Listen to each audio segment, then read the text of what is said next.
Saudara, yang ketiga, hikmat Allah turun. Kalau ada apa-apa, kalau mau apa-apa, saudara tanya Tuhan. Katakan amin. Nah, ini hikmat akan turun. Oh, saya sudah doa tapi gak dapat. Saudara bisa diskusi dengan pemimpin rohani saudara. Seorang hamba Tuhan namanya David Oyedepo. Ini hamba Tuhan yang diurapi luar biasa. Jemaatnya jutaan orang, saudara, jutaan. Katanya 6 juta waktu itu, saudaraku.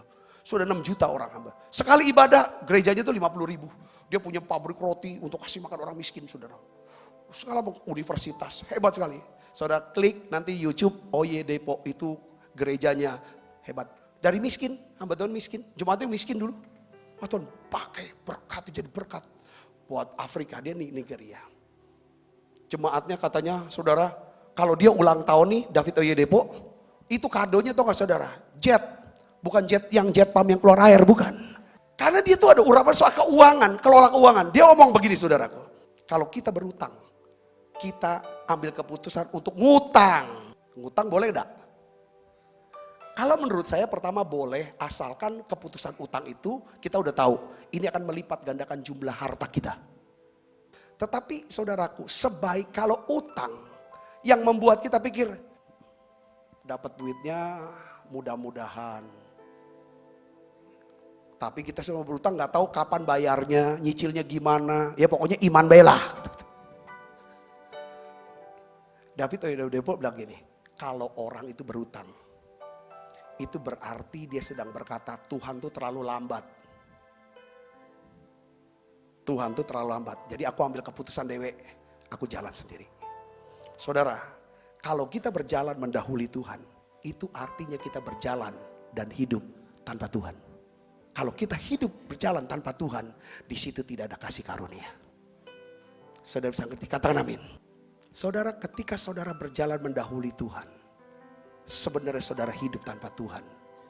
Saudara hidup tanpa kasih karunia. Saya bilang jangan. Katakan, di situ gak ada hikmat Tuhan.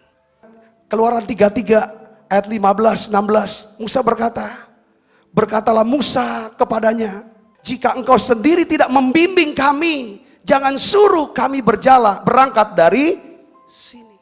Musa tidak mau berjalan tanpa Tuhan. Di situ tidak ada kasih karunia. Dia bilang, enggak, aku tidak mau. Kalau Tuhan tidak berjalan, aku tidak mau. Aku akan tunggu.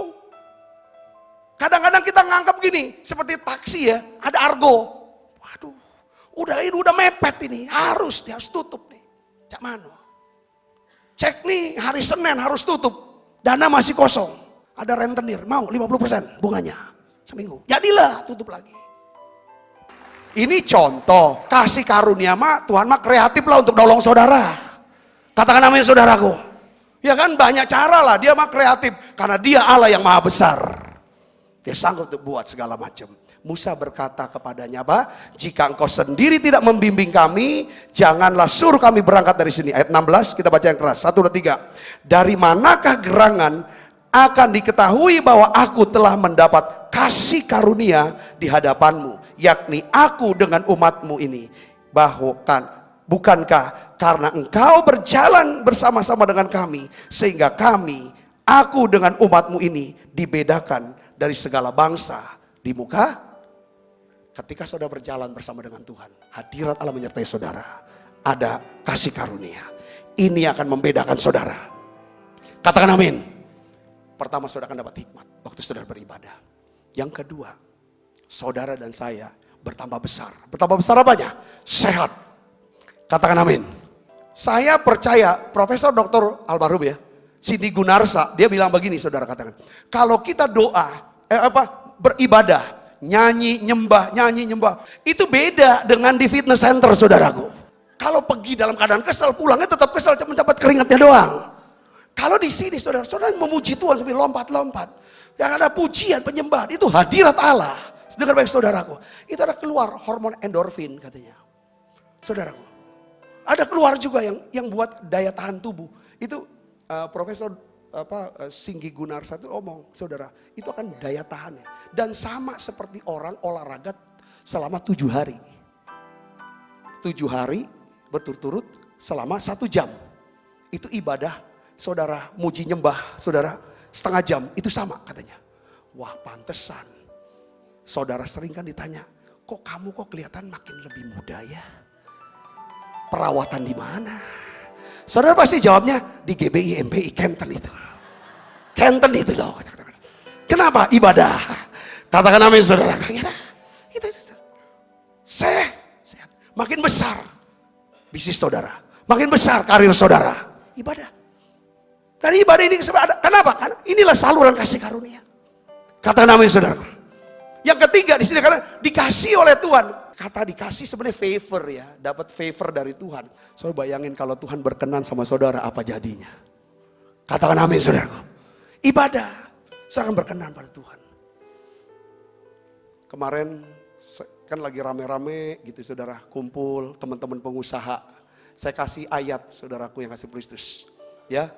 Kasih ayat. Kalau kita nih orang yang berkenan sama Tuhan ada 2. Ayatnya paling disukai sama pengusaha. Disukai juga sama karyawan. Disukai oleh semua orang ayat ini saudaraku. Pasti saudara suka.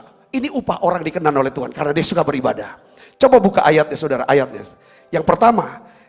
Pengkhotbah 2 ayat 26. Kita akan baca sama-sama di sini saudara. 1, 2, 3. Karena kepada orang yang dikenan Tuhan. Apa saudara? Ia mengaruniakan apa? Hikmat, pengetahuan dan kesukaan. Tetapi orang berdosa ditugaskannya untuk menghimpun dan menimbun sesuatu yang bukan, yang kemudian harus diberikan kepada orang yang dikenan Allah. Ini pun kesia-siaan dan usaha menjaring angin. Saudara lihat ini. Orang dikenan dapat 3. Apa saudara? Hikmat, pengetahuan dan apa? Kesukaan. Ketiga ini adalah apa saudara? Wadah. Di mana Tuhan akan memberikan saudara kekuatan untuk memperoleh kekayaan. Katakan amin saudara. Hikmat, pengetahuan dan sukacita. 3 ini adalah wadah untuk saudara diberikan kekuatan memperoleh kekayaan. Katakan amin. Ini dia saudara. Ini wadahnya. Untuk bisa memperoleh kekayaan harus ada kekuatan. Kalau tidak saudara, itu bisa stres sendiri. Banyak orang kaya stres dengan kekayaannya.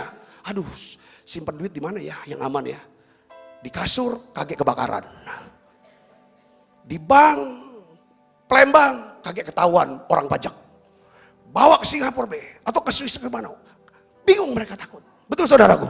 Punya mobil banyak bingung. Cak mana nih mobil kita nih? Siapa yang jaga? Tapi saya mau kasih tahu kalau saudara hidup dalam kasih karunia. Ya saudaraku, Tuhan sendiri akan memberikan itu buat saudara. Kekuatan. Kekayaan tidak bikin saudara stres. Tapi kekayaan akan membuat saudara bisa menikmatinya. Amin. Yang kedua, bukan cuma bisa dapatin kekayaan. Orang fasik bisa dapat kekayaan. Tapi belum tentu dia bisa menikmati. Tapi saudara yang beribadah, dengar baik, saudara akan diberikan karunia untuk menikmati. Pengkhotbah 6 ayat 1 dan 2, ini ayatnya saudara. Orang yang dikarunia Allah, kekayaan, harta benda, dan kemuliaan. Sehingga ia tidak kekurangan suatu pun yang diinginkan. Tetapi orang itu tidak dikaruniai kuasa oleh Allah untuk Ada orang kaya saudara.